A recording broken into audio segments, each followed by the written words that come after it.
نستعينه ونستغفره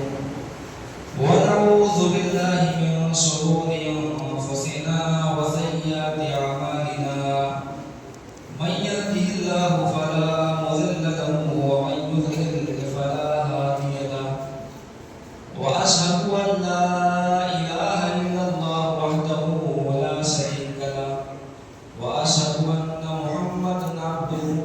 ورسوله يا أيها الذين آمنوا اتقوا الله حق تقاته ولا تموتن إلا وأنتم مسلمون يا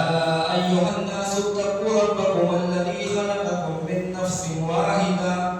وخلق منها زوجها وبث منهما رجالا كثيرا ونساء واتقوا الله الذي تساءلون به والأرحام إن الله كان عليكم رقيبا يا أيها الذين آمنوا اتقوا الله وقولوا قولا سديدا يصلح لكم أعمالكم ويغفر لكم ذنوبكم ومن يطع الله ورسوله فقد فاز فوزا عظيما أما بعد فإن خير الحديث كتاب الله وخير الهدي هدي محمد صلى الله عليه وسلم وشر الأمور محدثاتها وكل محدثة بدعة وكل بدعة ضلالة وكل ضلالة في النار أعوذ بالله السميع العليم من الشيطان الرجيم بسم الله الرحمن الرحيم كنتم خير أمة أخرجت للناس تأمرون بالمعروف وتنهون عن المنكر رب اشرح لي صدري ويسر لي أمري واحلل عقدة من لساني يفقهوا قولي رب زدني علما سبحانك لا علم لنا إلا ما علمتنا إنك أنت العليم الحكيم محترم حاضرین مجلس، آج کے درس کا ہمارا جو موضوع ہے وہ ہے کہ اسلام میں خدمت خلق کی اہمیت، یا یوں کہہ لیں کہ اسلام خدمت خلق اسلام کی نظر میں اگر ہم انگلش زبان میں اس کا ترجمہ کریں تو یہ ہوگا importance of social work in Islam. Hindi میں اگر اس کا ہم انواد کریں تو اس کا ارتھ ہوگا کہ سماجک کاریہ کا مہتو اسلام کی درشٹی میں۔ ان تینوں زبانوں میں آپ غور کریں گے کہ جو مٹھاس اردو زبان کے لفظ خدمت خلق میں پائی جاتی ہے وہ ہندی اور انگلش زبان میں نہیں پائی جاتی ہے، اور جو معنی کی وسعت اس اردو زبان کے لفظ میں ہے وہ ہندی اور انگلش زبان کے لفظ میں نہیں ہے۔ خدمت خلق کا مطلب ہوتا ہے کہ اللہ کی مخلوق کی مدد کرنا، اس کے کام آنا، اس کی سیوا کرنا۔ تو یہ جو اس میں جو معنی کی وسعت پائی جاتی ہے وہ دوسری زبانوں میں نہیں پائی جاتی ہے۔ تو اردو زبان جو ہے بڑی میٹھی زبان ہے اور یہ ہماری اپنی مادری زبان ہے، ہمیں اس زبان کو چھوڑنا نہیں چاہیے۔ بہت سارے لوگ جب دوسری زبانیں سیکھ لیتے ہیں، وہ دوسری زبانوں میں جب ایکسپرٹ ہو جاتے ہیں، ماہر ہو جاتے ہیں، تو پھر دھیرے دھیرے جو ہے اردو زبان کو چھوڑنے لگتے ہیں، اور پھر ایک دن ایسا ہوتا ہے کہ اردو زبان میں کچھ بھی لکھنا پڑھنا نہیں جانتے۔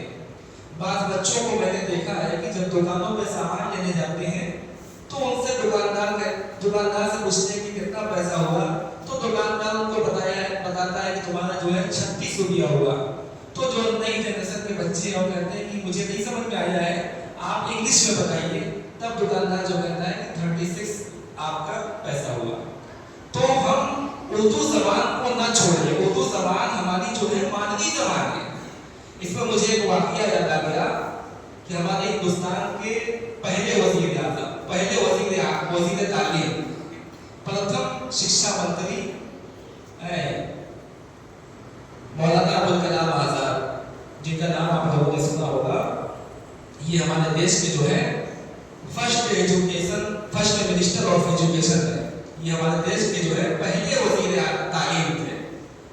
ان کی ایک مرتبہ جو ہے وائس رائے کے ساتھ میٹنگ ہوئی،